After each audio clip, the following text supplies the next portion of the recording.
My name is Nick Connizzo. I'm a COSA consultant, project manager for the Prepare project and some other COSA projects. And I'm here today with Lisa Erickson-Harris from the state of Maine. She's their digital data director at the Maine State Archives, but she's going to say a little more about herself later as we talk about the Prepare Direct Assistance project on the ground in the state of Maine. I did a presentation yesterday about the Prepare project kind of more broadly. So I encourage you all to check that out when that becomes available. There's also going to be a link in the chat here in a second, I hope, that will be the COSA Prepare website where you can see all of the resources that we've put together. So I'm going to give a brief overview of the project once again, but then we're going to do a deep dive on the direct assistance phase of it. So thank you, everybody, for joining us.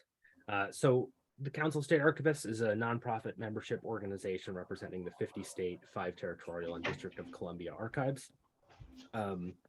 Its goal is to foster a collaborative community among state and territorial archives, and very importantly, our strategic partners throughout government. So these are our records producers, our IT agencies, our legal counsels, and all the other agencies and people who are involved in the kind of records management lifecycle that eventually results in records coming to the archives. So we have a bunch of different projects kind of associated with this and have been building capacity across state and territorial archives for the better part of 20 years. Prepare specifically is preparing archives for records in email, 2-year, 3-phase study of both email challenges and solutions in state and territorial government. As I mentioned, here's a link, and you can see our project briefing yesterday to get some more information about the project broadly. But I'm going to give an overview right now of the 3 phases. We started in the beginning of 2021 with a needs assessment. This was a survey that was sent out to the 56 state and territorial archivists and their staff, hoping to find out, 1, what their capacity was for email preservation, and 2, what the obstacles and challenges were that were reducing or preventing them from growing their capacity. We wanted them specifically to look across the entire enterprise of state government. We're not just focusing on what happens in the archives. It is a collaborative project, again, with our strategic partners throughout the enterprise of government. So that's a very important element here. The second part was the tools and protocols testing. So after we got our results and kind of went through our analysis, we looked at a bunch of the open source and freely available and a couple of commercially available products that are on the market right now related to various different parts of the email preservation workflow. So transfer, format migration, metadata capture, discovery and redaction of information, so on and so forth. Our goal in this testing phase was not to judge the efficacy of each of these products. They're all pretty good and they all do kind of very specific things, but moreover to figure out how they could be used, what workflows can be implemented in state and territorial government, because we have a lot of pretty stringent requirements about what we can and cannot do when it comes to managing email. And the lessons that we learned from phase 1 and phase 2. So what are our obstacles and how can we overcome them? And also what tools can we use? What workflows and processes are best practices around the US? We wanted to get, kind of put our money where our mouth is, so to speak, and get on the ground with state and territorial archival agencies and actually directly assist them with building these programs. And we're going to be talking about our work with the state of Maine today. So just kind of giving you some backdrop for how we envision these assistance programs. This is some information I showed yesterday, but really these are the challenges and obstacles that state archivists identified as kind of the biggest ones that are impeding email preservation and access. First of all, obviously, is the scale. Unlike many other sets of electronic records, which tend to fall into the unstructured, so just kind of documents in a document library or content management system or in a folder on a desktop, or structured data, so your databases and content management systems and things like that. Email is kind of both in the middle of those. It's both structured and unstructured, and moreover, there's so much of it. There's so many different users, there's so many different messages, and so many different attachments that comprise all different types of file formats, all different types of record types. But secondly, in addition to just the scale, there's insufficient policy adoption across the state and the territory. So in the places where there are IT agencies and archives that have promulgated some requirements, not all of the other agencies are adhering to them. And the really the state archives and the state records management divisions, if they're not part of the archives, have very little power and very little authority to enforce that policy adoption. We tend to be towards the end of the records life cycle, obviously, for obvious reasons, and therefore don't have a lot of ability to enforce things that happen earlier. A lot of times the business process and the administrative requirements take precedence over what some might consider archival requirements. But the biggest access issue here is the access to technology, or one of the biggest issues. And we're talking about two different sides of the coin when it comes to lack of access. One is there's some limitations on the technology we can use to manage and preserve and process and provide access to email, just because of the nature of statewide and territory-wide IT environments. But also is that things like enterprise email servers, the state and territorial archives, they're not part of the management of these systems. They're not part of the implementation of these systems, and they're not really part of the contracting and the procurement of these systems. But we're hoping to have a greater role in those things so we can address these things ahead of time. The challenges that really are introduced at the beginning of the life cycle cause a ton of work at the end, and an ounce of prevention is better than a pound of cure, so to speak. So we've really kind of taken that approach when we kind of have these projects. The insights from phase 2 that are kind of most salient for our discussion today are that we wanted to know, are the widely available software, so we're talking about all different types of tools and the environments themselves, that's kind of a key factor as well. Are they suited to the scale and scope of our work? The results are mixed there. But furthermore, one of the things we need to move towards is consistency, both within a digital preservation program, that's within what happens at the archives, but also kind of across the enterprise of state or territory. As you can imagine, many state agencies have a lot of authority to kind of do whatever, not necessarily whatever they want, but they have a lot of flexibility to address their technology problems the way they want with collaboration of their IT agency. So we want to make sure that whatever is out there, 1,000 different scenarios, can reduce to a couple of consistent kind of workflows to ensure that the records that are in the email or that were part of the email kind of framework make their way to the archives. And then lastly, we talked about this a little bit, but state government is generally very security focused for obvious reasons. And therefore, it's hard to get things like open source software, Linux-based operating systems, and a lot of the scripting tools, many of which, again, kind of open source or just provided freely to the community that digital archivists use. It can be hard to kind of get those not only in the state archives, but again, used throughout the enterprise. Something as simple as Library of Congress's Bagger application, the Baggett specification, many state and territorial archivists will tell you their struggles to get even something as simple as a packaging format or packaging structure for the transfer of records to get that implemented throughout the enterprise. Even that can be very difficult, and that comes from the federal government. So it is against that backdrop that we move into our conversation about assistance and community building, kind of the third and really the most crucial part of our grant. It's not only gathering the information and coming up with the best practices, but it's making sure that they're actually used and that they actually work and that they make an impact. So our assistance comes in two kind of flavors. One is indirect assistance. So those are our best practices and guidance documents. I'll talk about a few of them today. Our kind of final product was Be Prepared, which was a big report that had a bunch of recommendations for state and territorial government about email management and preservation generally.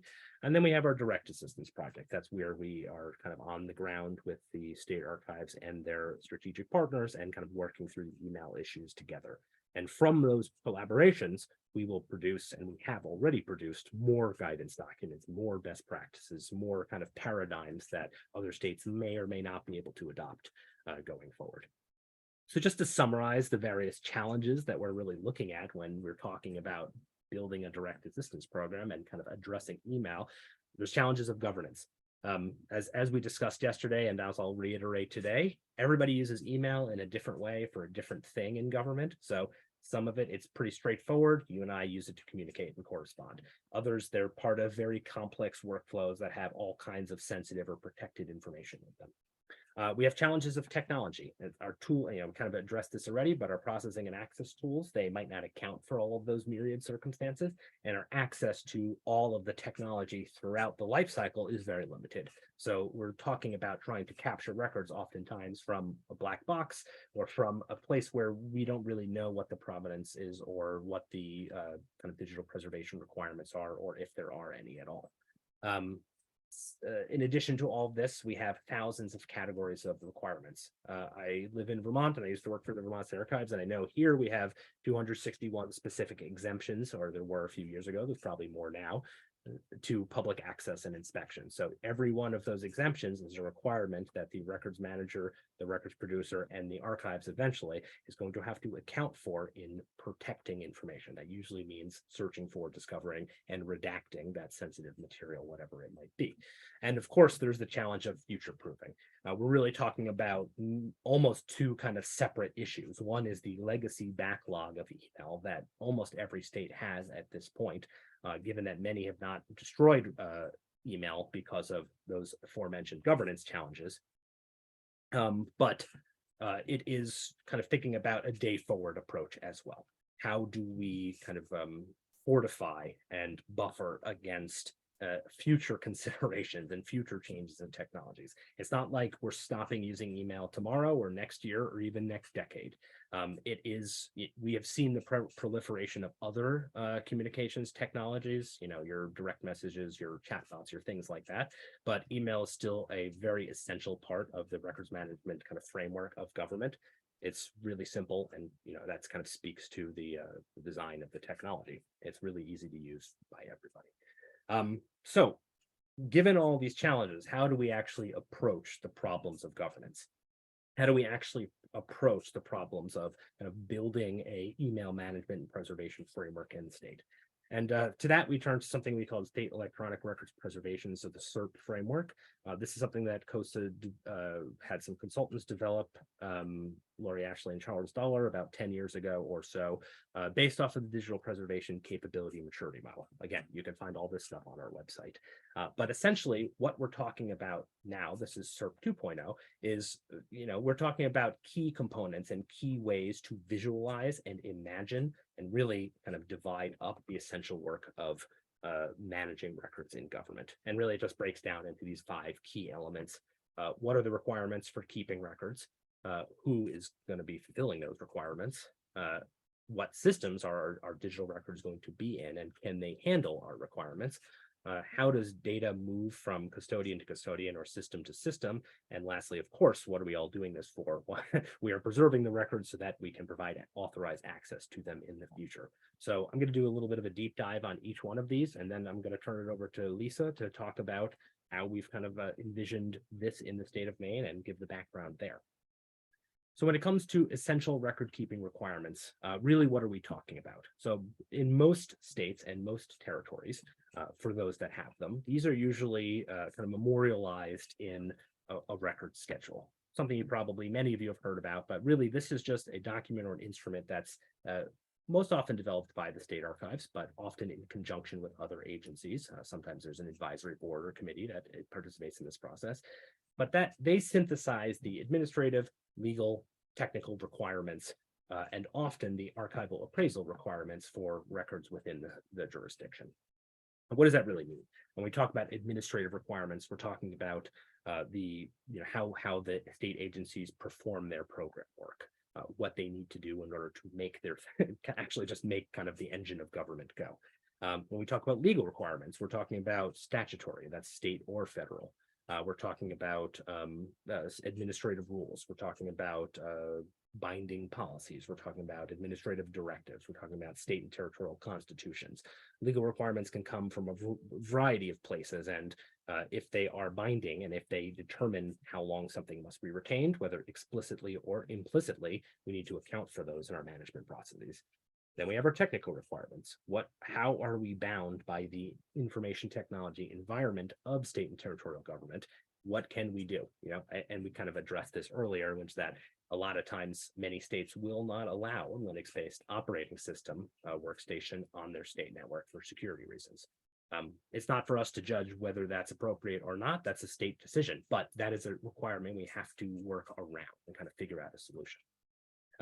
All this comes down to what this has resulted in many states and many territories is that there's too many requirements for us to deal with, so we're just saving it forever. And that's what you'll see in many of our states, especially those with less digital preservation capability, is that there's just a giant backlog of email. And what we've tried to do is focus on kind of the easy wins, kind of the big picture, the broad strokes, try to get as much of this stuff moving as possible through the records lifecycle. That way we can clear those backlogs and then be able to focus on that day forward approach. And the way we do that, especially when we're talking about archival appraisal, is something that the National Archives came up with about 9 or so years ago, 2014, called Capstone. This is a position-based appraisal approach.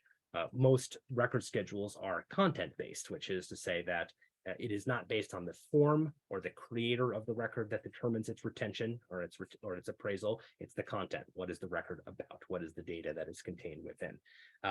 We move the appraisal to a position-based one because we know that everything is, email is everything. So every possible type of content is captured in email. So we can't really as easily do that content-based approach. So we look at the position itself and say, well, we know our top level officials. These are our elected officials, our agency heads, our commissioners, things like that, elected boards and policymakers. We know that their records are almost certainly 99 times out of 100 going to be archival because they deal with that high level administrative policy. We know that the second level down, they're top level advisors, they're policymakers, and this is a necessary kind of, I always think of it as a kludge, like it's a necessary backstop, because we know that some top level officials don't use email. We know that some top level officials, their email is only for incoming and they do all their work through their subordinates. And so therefore we know that they might have the essential archival records. And then lastly, we know that in general, this is the general rule. This is not exactly perfect science, but we know that the vast majority of public records are not going to be archival. This is true for the vast majority of records generally. So we can very quickly dispense with the archival appraisal based on the position in that way and help kind of move that pipeline forward.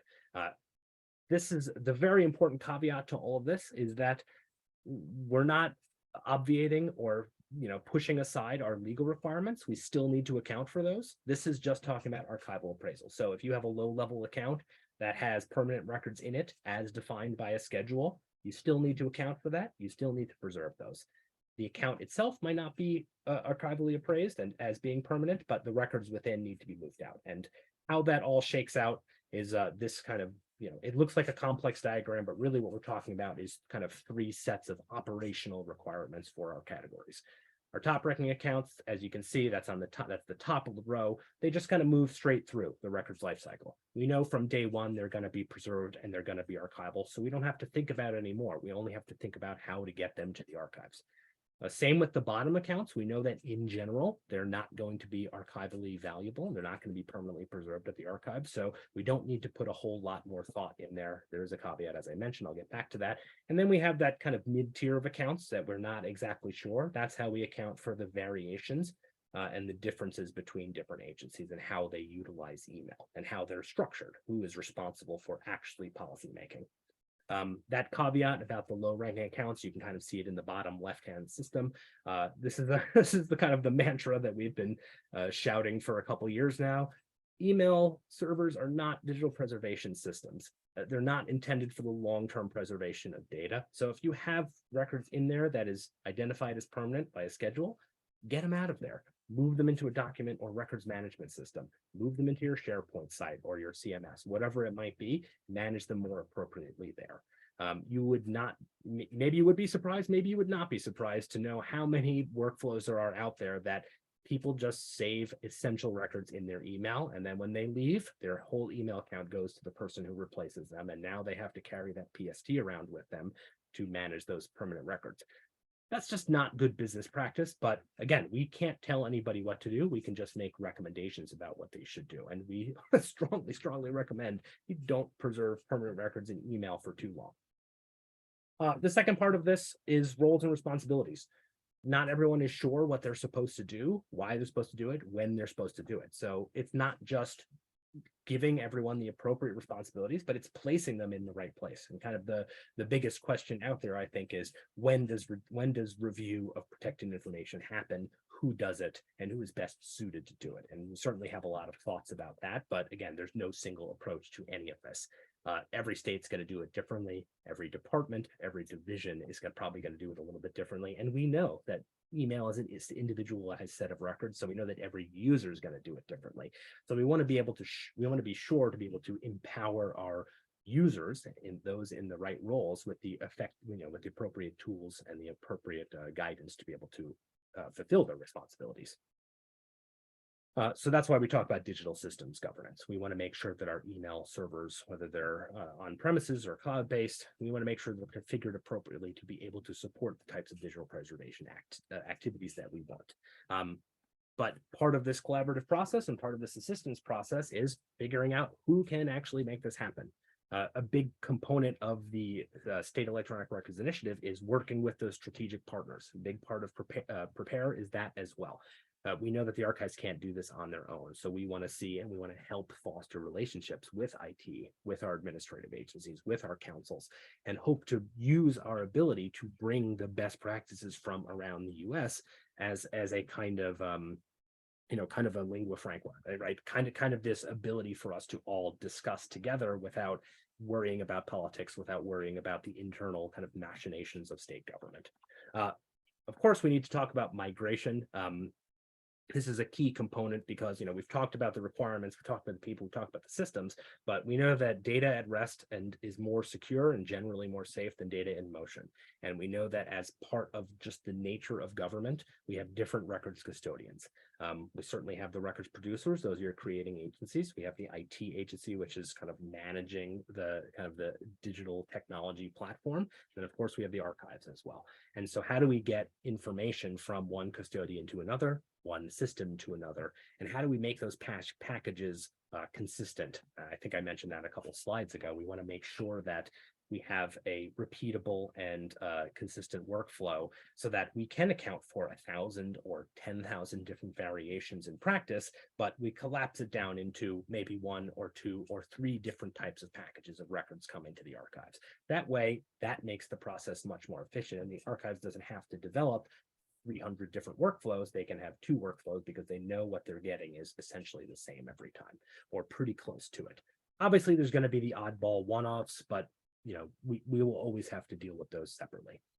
And then lastly, we can't forget to think about access. That's really just in the front of our mind all the time. We have stringent requirements the states do on when they and how they have to provide access to records. This is FOIA or FOA or Public Records Act or whatever it might be called in anyone's individual state or territory.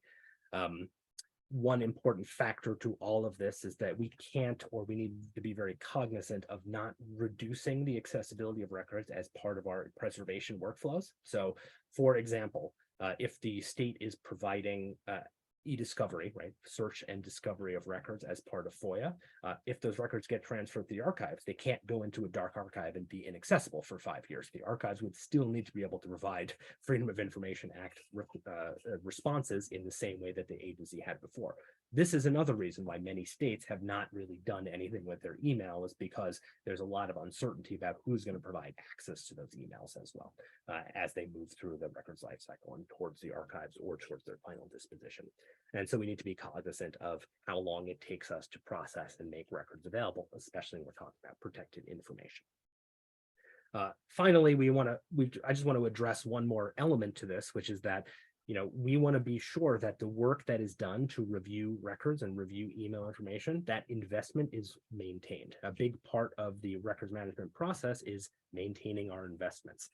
We know that when records are searched for and reviewed and redacted, a lot of times that information is not persistent and that work is not persistent. So if you have the governor's email and somebody goes through and the governor's email for a public records request and finds all the records that have personal health information and redacts them, great. We just want to make sure we get that redacted version at the archives as well, so we don't have to do it again a second time. That's just inefficient, kind of broadly speaking, in terms of government. So we're looking to try to make the entire enterprise of government more efficient. that will solve everybody's problems. And generally, again, rising tide lifts all boats. I think we talked about that yesterday.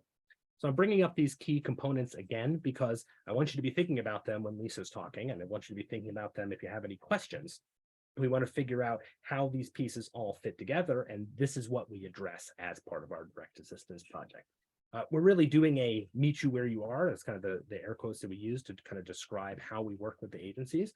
We don't assume any level of expertise. We don't assume any level of collaboration. We want to work with the state and kind of figure out what their immediate needs are in order to kind of address them better. So against all that, I'm going to turn it over to Lisa now, and she's going to talk about Maine specifically, our collaboration over the last 2 years, and hopefully you will get some insight into how we've done this, and moreover how we can bring this to other states and territories, and maybe even other government agencies like federal agencies, municipalities. We really are hopeful that the work we're doing here has a broad reach. So Lisa, if you are ready, I will turn it over to you.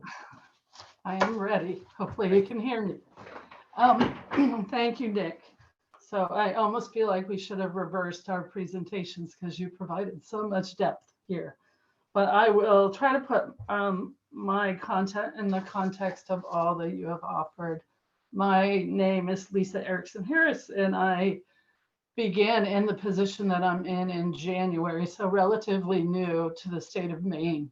My title is Director of Digital Data Records, and it's a position that was authorized by the legislature to support both data governance and digital record keeping in the state of Maine. And I am positioned over in the Secretary of State's office. I work directly within information services and 100% spend my time serving the Maine State Archives. And so, as I said, my role is being defined. It has covered email archiving so far. It has also covered data governance. And the largest effort, which dovetails into email archiving, is an RFP process, purchasing and evaluation process for a digital preservation system. So I will touch on that a little bit more. This presentation is focused on email specifically. So to your point about establishing schedules for email record keeping, Nick, the state of Maine has email within its agency correspondence, General Schedule 5, and that's for any correspondence. Email is simply a format of correspondence, and one that even just in looking at some of these policies and how we deploy for large-scale email archiving, we start to talk about Microsoft Teams messaging and video calls and many other chat mechanisms, which are just expanding. And I suspect, though I don't know, will also fit under the correspondence schedules, though their archiving will be slightly different. So agencies are required to submit a schedule for approval. In reality, it's a collaboration with the records management team within Maine State Archives to refine schedules that meet the needs of long-term archiving, long-term storage, and also just short-term needs. And so together with the agency, records management determines what the schedule should be. So next slide. Recently, these 3 bullets come from a recently released guidance document that we distributed to all agencies that have records management, essentially the records officers within all agencies spread throughout Maine state government. It was a larger document which talked about digital record keeping in every domain. Email was part of it. And the goals for email archiving is just simply that email is not lost to history. Some is routine and mundane and not worth archiving. Others very much are. We recommend following the retention rules within Microsoft 365, though that is a current position. We recognize that other tools and other process mechanisms are needed in order to manage email storage. If you could just go ahead and move on. The size and scope of Maine state government is very large. It's all relative, though. It's certainly not as large as the federal government might be, or maybe even some corporate organizations. But we have 12,000 active email accounts. Those are for employees and other affiliated members of the Maine.gov community. We also have a need to archive former employees, former government officials, and such. We estimate those to be around 6,000 to 10,000 accounts, and that's based on a statistical calculation that we performed for a 10-year period. Also, if you put it in context, estimating about 20,000 email messages per year, understanding that government officials might have more like 80,000 emails per year, whereas some other staff members may only have a 5,000 or 10,000 number. So combining all of that together, our estimate is that we have 200 million messages that we have to deal with archiving for employees just alone, all by itself. And just to point out, it's not a manual process. It has to be an automated process in some way. There needs to be participation, as Nick said, within the departments and agencies. There needs to be a quote unquote expert that can identify the really crucial email content streams that need to be protected and need to be available for future use. If you could just move on to the next. In the guidance document that we distributed, we noted that official and leadership roles can become capstone accounts. And those capstone accounts require more detailed management. It really depends on the role. So as Nick was saying, it's very much role-based, position-based, and content-based. We are recommending a near-term step for our agencies to create email folders by year and by subject. And you can see here, quickly delete any non-record or transitory correspondence. So here I will say that the state of Maine does not delete emails ever.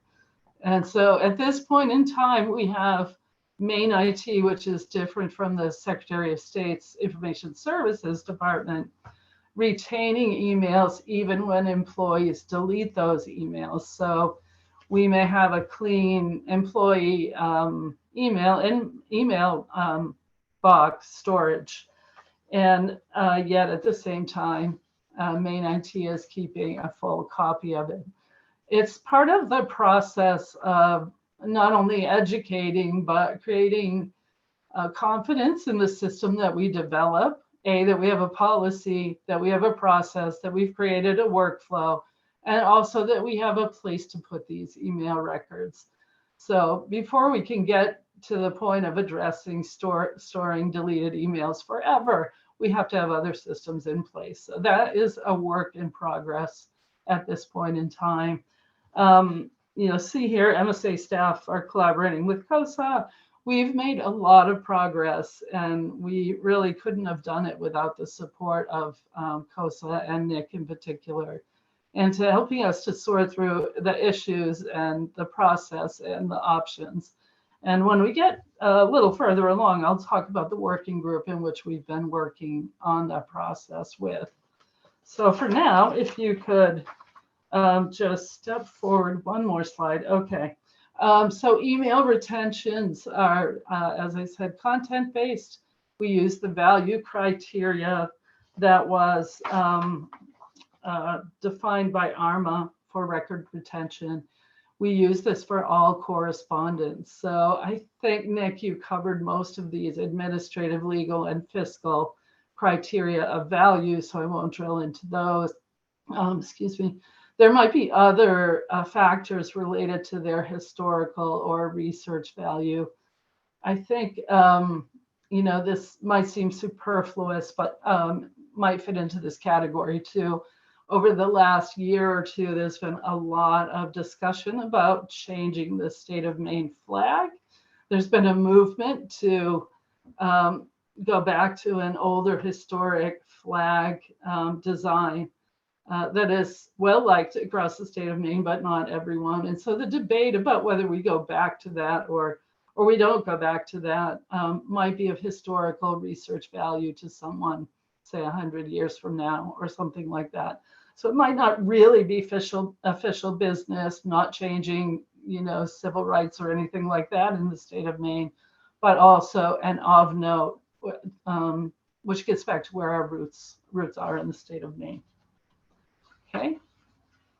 Okay. The other thing, aside from all of the official government business and the volume and magnitude of our records, we also have FOA requirements as well.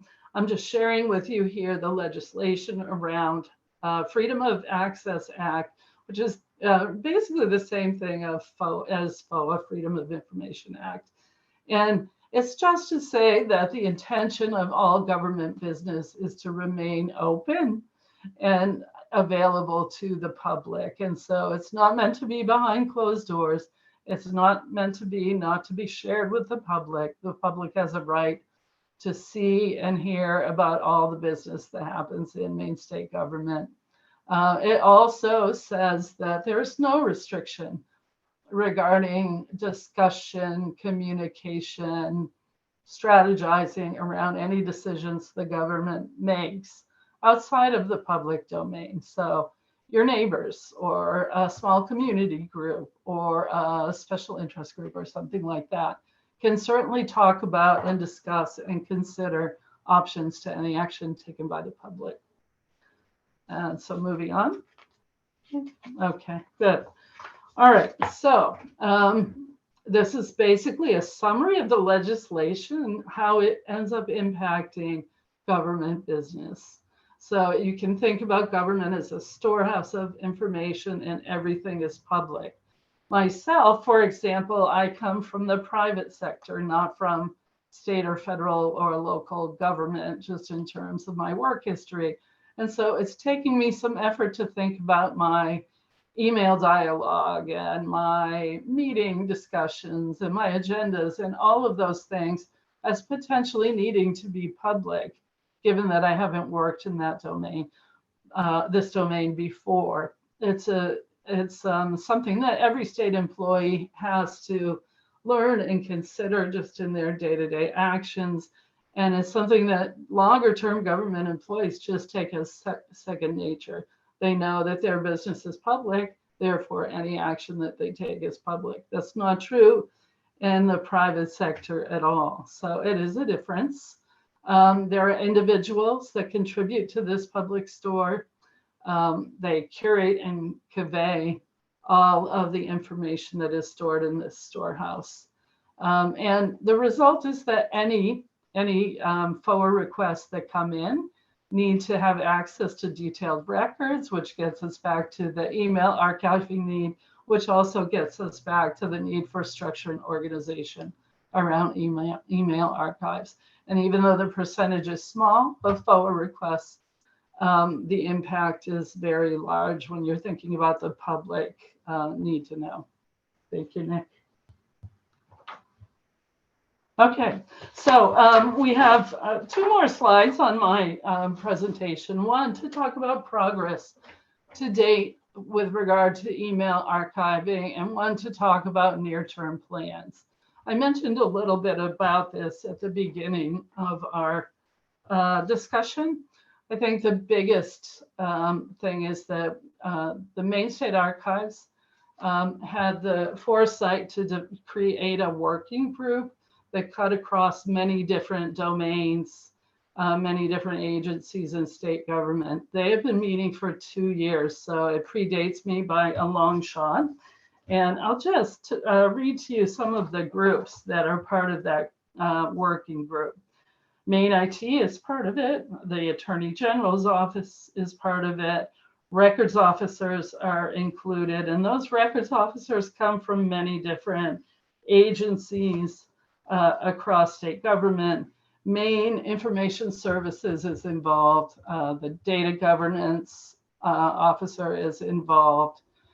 Just really what was it's a fairly large group, and the aim was to bring a lot of people together to strategize around digital records management systems, but also just procedures. And so it served as an educational group, as well as a policy development group. So for instance, the digital records guidance that I just mentioned earlier, it was developed inside of Maine State Archives. It was vetted through the Digital Records Working Group, and then it was distributed out to the records officers, and then there'll be some educational components that will come after that. Just as one example, Nick has provided educational presentations on various topics, most recently on redaction, and we plan to do a number of different educational pieces. Every single one of those group meetings results in some different perspective that influences the process. So it influences the process, it helps to get buy-in, and it really helps the relationship that's needed to make this all work. So I mentioned collaboration. We have been working on the email archiving policy, and we've developed the capstone plan with Nick's guidance. We also, as a group, identified a target to pilot that policy. We haven't yet done so because we've been in the middle of trying to procure a digital preservation system. That process began around the beginning of the year and included RFP development, the legal requirements around RFP development, putting it out to bid and vendor selection, and then early stage planning for implementation. So where we stand right now with the digital preservation system is that we're nearing contract completion. And once we've done that, we'll move forward with implementation that's anticipated to begin just after July 1st, early July. And so that's moving along nicely. How it fits together with email archiving is that eventually it will house those that are deemed to be archival. It may also house some that are long-term storage needs for email and also other digital records. And so it fits together in multiple ways. And we're moving along to begin to work on workflow, and that's in advance of implementation of the digital preservation system. We're also working to expand digital records guidance. That's going to be ongoing over the next, I would say, few years. Once we move into July into the implementation phase of the digital preservation system, we will move forward with the pilot to test out our email archiving plan with the Secretary of State's office, which is considered a controlled domain, since it sits within the Maine State Archives sits within the Secretary of State's office. And then we will pilot another group or two or three to make sure that we have ironed out all the wrinkles before moving forward with a broad scale deployment. I think that is pretty much covers where we're at. The digital preservation system and the execution of launch plans, both for email and the digital preservation systems, will take the full rest of the year once we head over to July. And with that, I will turn it back to Nick for closing, and we will plan to open up Q&A here shortly. Thank you, Lisa. And yeah, I just wanted to give a final word of thanks to University of Illinois and Mellon Foundation. And as I said in my previous presentation, really all the, at least 100 people who made this project possible, both in Maine and kind of across the US. Our community of state and territorial archivists, both the chief archival officers and also their staff and the digital archivists who have participated in this project. I think we have done a lot of good work on this topic, and as you see, it continues, and it will continue into the future, as until we've solved this problem, which will probably be never. But we're just trying to address it for the next few years until we come up with something better. So If there are any questions, we'd be happy to answer them. We'll stick around for a little while. Also, if you want to contact us directly, feel free. Here's our contact information. And yeah, I'm sure both Lisa and I would be happy to answer your questions about what we've done in Maine, or other direct assistance projects, prepared generally, or just anything related to the state and territorial government approach to preservation of email. It's a big, complex topic, so I don't think there's anybody out there who has all the answers, but we're trying to put them all together as much as we can. Thank you all. Thank you.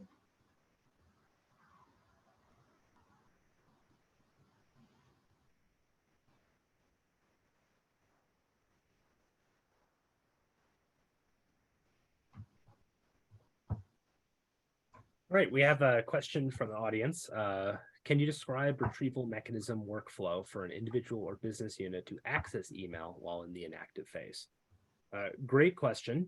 It really is going to depend, and at least I don't know if you want to speak to the thoughts that with Maine specifically, but it's really going to depend on who the custodian of the records are. Generally, the way that most states and territories model their kind of systems governance is that the records producer is the records custodian. That is, if you're the agency of transportation, even though your IT agency might manage the platform server, you have complete custody and control, that we might call that intellectual control over the records. So usually the IT agency will provision access to the records officer or the records manager. And if there is no such position, many state agencies don't have them, they might provision access to an admin or maybe the end user themselves to do the search. When we're talking about inactive email specifically, typically that means that the user, the creator, so let's say it's my email and it's inactive, typically I've separated from service. I've left state government, so we're retaining my email until it's met its retention requirements, and then we'll either make that final disposition determination, possibly destroy it.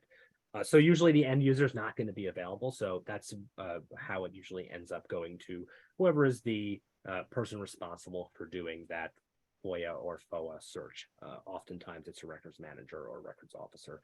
But again, some states don't kind of have that framework of governance. So, it is more ad hoc, and maybe it's just the IT folks who are doing it, or maybe it's the general counsel who's doing it, or, it could be assigned differently each time.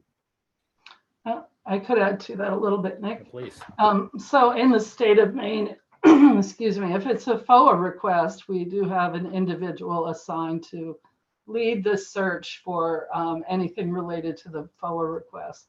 That person sits within Maine IT. He is in the process of pushing some responsibility out to the departments so that those most expert about the content can do the first pass of the search using some tools that we have in place. So that would be for FOA.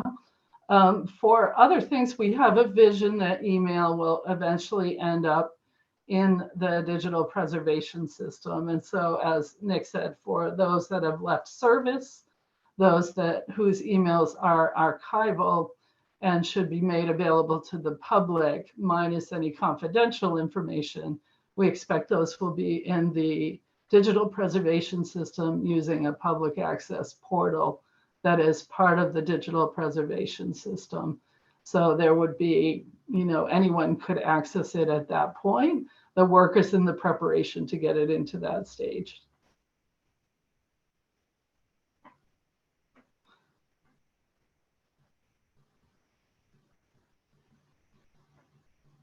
Thank you, Lisa. And I don't see any more open questions. So I assume that we've said everything there is possibly to say about this topic. But yeah, again, thank you everybody for attending, and really thank you for your questions and your participation. We'll turn it back over to Ruby, and like I said, contact us if you have more to ask or more to say. We're always interested in new perspectives. Yes, thank you very much.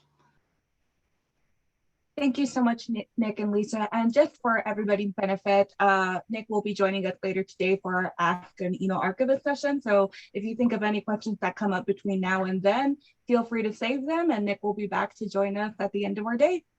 So we're going to go ahead and break for lunch. I just did want to mention real quick, for people who weren't able to attend the workshop yesterday or who just weren't on the list. The presenters offered to link their presentation, so I just wanted to make sure that everybody had access to them, and you can go ahead and view those and just do with them what you will. Thank you so much, and we'll be back at 1. Thank you. Thank you.